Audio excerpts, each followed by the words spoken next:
Buongiorno da Sicilia 24, questi i titoli di oggi. Recuperata la croce di Niscemi, simbolo di resistenza della comunità, sarà restaurata e collocata in un luogo sicuro. Devastate dal maltempo le serre delle aziende florovivaistiche della costa ionica. Per molte la stagione potrebbe essere finita, chiesto lo stato di calamità. Nuova sparatoria a Catania, ferito al braccio un giovane rimasto a lungo a terra in una pozza di sangue. Catania, dopo il crollo sul lungomare, un'altra buca profonda si è aperta al Tondicello della Playa, l'area transennata dopo il nostro servizio. Apre per la prima volta al pubblico il portico dell'Atleta, il sito scoperto negli anni 90 sotto il piano stradale della Via dei Crociferi a Catania.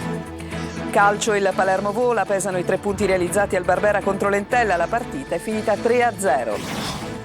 Serie C, Siracusa-Catania 1-1, i rossazzurri continuano al ritmo lento, 2 punti in 3 partite e non approfittano dello stop del Benevento con il Latina.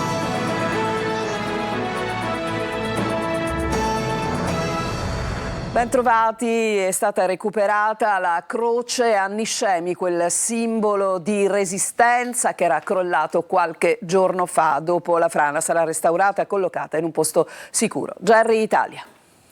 È riemersa dal burrone quasi intatta la croce di Niscemi, travolta dalla frana che pochi giorni fa ha inghiottito la piazzetta su cui sorgeva, facendola precipitare nel vuoto. Un recupero difficile portato a termine nelle ultime ore grazie a un intervento congiunto del Nucleo Operativo Centrale di Sicurezza della Polizia di Stato, dei Vigili del Fuoco e della Protezione Civile. La croce era finita in un punto impervio tra pareti scoscese e detriti instabili, rendendo necessarie manovre delicate, attrezzature specialistiche e continue verifiche di sicurezza. Operazioni condotte in condizioni estreme con l'obiettivo di salvare un manufatto che per la comunità rappresenta molto più di un semplice simbolo religioso. A dare l'annuncio del recupero è stato il sindaco Massimiliano Conti con un messaggio sui social: Forza Niscemi. Dietro l'intervento anche una scelta fortemente simbolica, quella del capo del Dipartimento Nazionale della Protezione Civile Fabio Ciciliano, che ha disposto l'impiego di uomini e mezzi in un'operazione tanto complessa quanto carica di significato. Un gesto per continuare a dare speranza ai cittadini, aveva spiegato durante la sua recente visita in città. Adesso la croce sarà sottoposta al restauro e trasferita in un luogo sicuro, in attesa di una futura ricollocazione. Era stata collocata su quella piazzetta oggi scomparsa per ricordare la chiesa delle Sante Croci, distrutta dalla devastante frana del 1997. Un cerchio che si chiude tra ferite ancora aperte e la volontà di non dimenticare.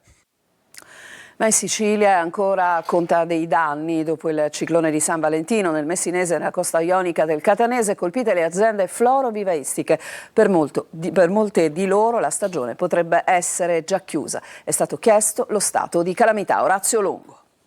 Ancora una volta la conta dei danni dopo le mareggiate, il forte vento con punte fino a 100 km/h e le piogge che hanno colpito la Sicilia e il Messinese in particolare nella zona tirrenica, ma non solo, disagi anche nel Palermitano, nel Trapanese e nel Catanese. Il cosiddetto ciclone di San Valentino si è abbattuto sulla costa ionica, dove ad avere la peggio è stato il settore florovivaistico, con serre scoperchiate, alberi abbattuti e piante capovolte, immagini che da sole raccontano i numeri di un disastro economico. Per alcuni vivai la stagione potrebbe essere già finita. Il problema è che appunto il nostro settore la vendita parte proprio a marzo, quindi se non vendi in quel periodo di marzo-aprile sarà un grossissimo problema, perché durante l'anno col florovivaismo è l'unico periodo della primavera in cui si vende. Quindi siamo un po' preoccupati per tutta la situazione. Molte aziende non vogliono neanche ripartire più con i lavori, con perdita quindi oltre che di produzione eccetera anche di posti di occupazione delle persone che attualmente si occupano dell'azienda. Chiesto da più parti lo stato di calamità. Abbiamo stabilito una linea da seguire che tutti insieme abbiamo concordato e che nelle prossime ore, non nei prossimi giorni, ma nelle prossime ore ce ne faremo istanti sia in Consiglio Comunale sia come Giunta Comunale, ma soprattutto coinvolgeremo quelle che sono le istituzioni a livello provinciale, regionale ma anche nazionale. E per le prossime ore attese ancora condizioni di instabilità che potrebbero portare venti forti con rinforzi di burrasca sui settori montuosi e mari mossi. Esondato ieri a tarda sera il fiume Imera ed è stata chiusa, poi l'è riaperta la statale 113 a causa delle abbondanti piogge a Palermo in provincia. Il sindaco di Campofelice di Roccella, Giuseppe Di Maggio, si dice in continuo contatto con la Protezione Civile, la Prefettura e le forze dell'ordine. Il primo cittadino raccomanda sempre prudenza. E adesso a Catania, nuova sparatoria, questa volta nel quartiere San Giovanni Galermo. La vittima è 23enne, ferito al braccio, è stabile, rimane sotto osservazione. Luca Ciliberti. A Catania si spara ancora, è il terzo evento accertato nell'ultima settimana. Stavolta la vittima è un 23enne che è ricoverato in prognosi riservata nell'ospedale Garibaldi Centro di Catania, dove è stato sottoposto a un intervento chirurgico per una ferita da arma da fuoco al braccio. Il giovane è stato trovato da alcuni passanti in via Fava a terra dopo essere caduto mentre era alla guida del suo scooter. Sembra che l'uomo sia rimasto per un po' di tempo sull'asfalto privo di sensi e in una pozza di sangue fino a quando non è intervenuto il personale del 118 e gli agenti della squadra delle volanti. Secondo una prima ricostruzione, la sparatoria sarebbe avvenuta nella notte proprio in via Capopassero, nel rione San Giovanni Galermo, al culmine di una lite per futili motivi. La zona è una florida piazza di spaccio. Sembra che contro il 23enne siano stati esplosi più colpi di pistola e uno solo lo abbia centrato mentre tentava la fuga a bordo del suo scooter. Sull'episodio sta indagando la squadra mobile della Questura di Catania. E sempre a Catania i carabinieri hanno rinvenuto in via Principe Nicola una busta di plastica al cui interno si trovavano 21 proiettili. Sono in corso accertamenti per verificare la provenienza e l'eventuale collegamento con fatti di cronaca recentemente avvenuti in città. Restiamo ancora a Catania. Dopo il crollo sul lungomare, un'altra buca profonda si è aperta all'altezza del tondicello della Playa. L'area è stata poi transennata dopo il nostro servizio. Sentiamo Tonino De Mana. Dal lungomare al tondicello della Playa è una Catania che sprofonda sotto i segni del tempo e perché no dell'indifferenza. Case fatiscenti su tutte quelle in via Grottamagna, strade e marciapiedi che collassano e si sbriciolano con squarci sul terreno che suonano come campanelli d'allarme. Diciamo subito che non può andare sempre bene. Basti osservare queste immagini per comprendere il pericolo e la grave situazione che si registra in via Maria Santissima Assunta alla Playa, non distante da piazza Caduti del Mare. Le dimensioni della voragine: lunghezza oltre 3 metri, larghezza quasi 2, profondità 15 metri, sì 15 metri, un salto nel vuoto che potrebbe non lasciare scampo. Da qui le paure dei residenti che vivono nel terrore, tenendo presente che in zona ci sono una scuola, una parrocchia, attività commerciali che passano anche numerosi turisti diretti al porto. Io dal mio balcone purtroppo vedo tutti i giorni persone che certe volte non se ne accorgono e gli faccio segnale con la mano di deviare questo punto qua. Cerchiamo di vedere questa situazione e di aggiustare la cosa il più presto possibile. Chiede interventi immediati il consigliere della prima municipalità, Buio. Chiederò una messa in sicurezza con le transenne immediata e una ricognizione di tutto il marciapiede. Che poi rincara la dose. Siamo al tondicello della Playa, non siamo a lungomare dove ha avuto l'attenzione mediatica, ci sta il ripristino, tutto quello che ha vissuto, ma qui è pure Catania. I residenti sono in ansia se qualcuno si fa male e adesso lo sono pure io.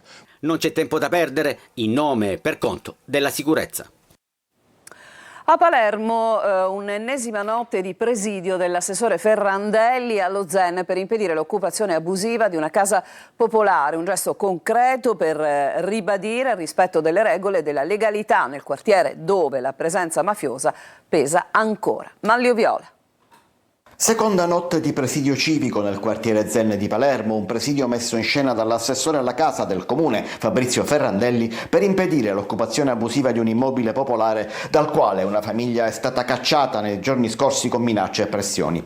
Una casa riconsegnata al comune è in attesa di nuova assegnazione. 2 notti fa sono state tentate blande intimidazioni staccando ripetutamente la luce, ma il presidio non si è scoraggiato. Ieri è arrivato il sindaco, poi tanti volontari, l'assessore Carta, l'ex assessore Rosi Pennino, il parroco che nelle scorse settimane ha visto per 2 volte sparare colpi d'arma da fuoco contro la chiesa. Oggi il clima sembra già avviato a cambiare. Il caffè di questa mattina a Ferrandelli e agli uomini e alle donne del presidio lo hanno portato i vicini di casa, un segnale importante per l'assessore che lo sottolinea con forza. Mi piace pensare che si possa iniziare un percorso di regolarizzazione dei processi, dimostrando che le regole convengono a tutti se le rispettiamo e che si possa venire fuori insieme dandoci la mano. Non un presidio contro il quartiere, ma per il quartiere è il messaggio che si vuole mandare. Le regole servono a tutti, il controllo sulle case deve tenerlo l'amministrazione pubblica, non il racket dell'abitazione. Oggi succede allo Zen, ma nelle scorse settimane è successo anche in altri quartieri. In un caso un immobile è stato devastato pur di impedirne la legittima assegnazione. Quell'immobile è stato ristrutturato e assegnato ugualmente. Allo Zen il presidio continuerà fino all'assegnazione della casa definitiva e probabilmente anche dopo, fino alla normalizzazione della situazione. Adesso ci fermiamo, c'è una pausa, torniamo tra poco.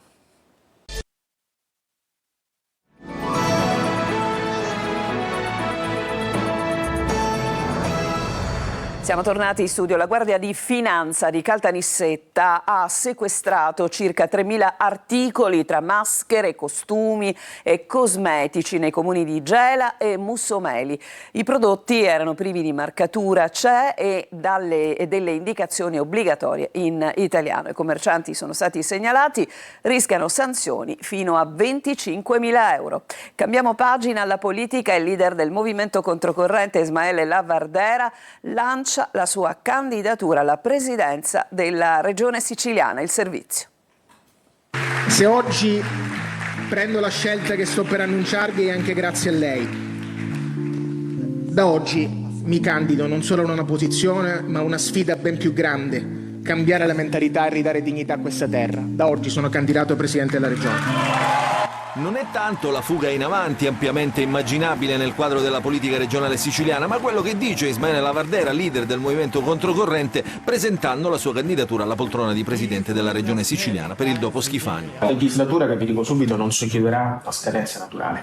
L'accelerazione prevede che io ho avuto certezze da Roma che questa legislatura si chiuderà entro quest'anno, e quindi bisogna prepararsi operativamente. Se gli altri non hanno questo feedback, mi dispiace, bisogna prepararsi. In una convention partecipata a Palermo, il deputato regionale ha presentato contenuti e idee di programma ad un anno dalla nascita del suo movimento. Davanti ad elezioni anticipate, Lavardera troverebbe tutti i concorrenti spiazzati, impreparati e senza candidati pronti. Noi stiamo lanciando una sfida alla vecchia classe politica. Non ci credeva nessuno, lo ribadisco, a distanza di un anno siamo il primo partito dell'opposizione e il secondo partito. Scomposta la reazione delle opposizioni del Campolargo, steccato naturale che avrebbe dovuto accogliere il movimento di Lavardera. Il PD, attraverso le parole del segretario regionale Barbagallo, parla di controsenso perché Controcorrente ha abbandonato il tavolo di confronto la settimana scorsa per poi chiedere il supporto alla sua candidatura di tutte le forze del centrosinistra. Tranchante il Movimento 5 Stelle siciliano, il modello dell'uomo solo contro tutti non funziona e noi lo abbiamo visto. Si va veloci, ma non si può vincere. A Catania il portico dell'Atleta apre per la prima volta le porte al pubblico. Il sito scoperto negli anni 90 sotto il piano stradale di Via dei Crociferi. Orazio Longo. Per decenni un caso emblematico di patrimonio cosiddetto invisibile, oggi tornato alla fruizione del pubblico, il portico dell'Atleta, luogo di eccezionale importanza, spiegano gli esperti, per la ricostruzione della topografia e della storia urbana della Catania romana, rimasta per secoli sotto le macerie del terremoto del 1693. La restituzione del sito giunge al termine dei lavori di recupero condotti dall'Università di Catania con il parco archeologico. Abbiamo voluto ridare luce a questo monumento perché era rimasto per troppo tempo dimenticato, sconosciuto alla città, con una serie di interventi veramente importanti legati alla rifunzionalizzazione degli spazi, alla ripresa, soprattutto alla illuminazione degli ambienti e alla esposizione della statua che ha dato il nome appunto allo spazio, la statua dell'Atleta, una statua bellissima di I secolo d.C. in marmo bianco che finalmente ritorna nella casa dove è stata ritrovata. A questi interventi già finanziati ne seguiranno altri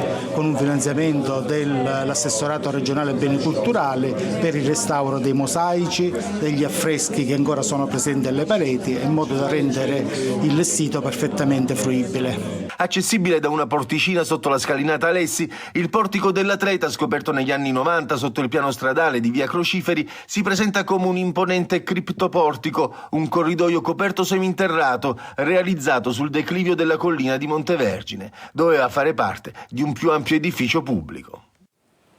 Adesso un'altra pausa, torniamo tra poco con il calcio.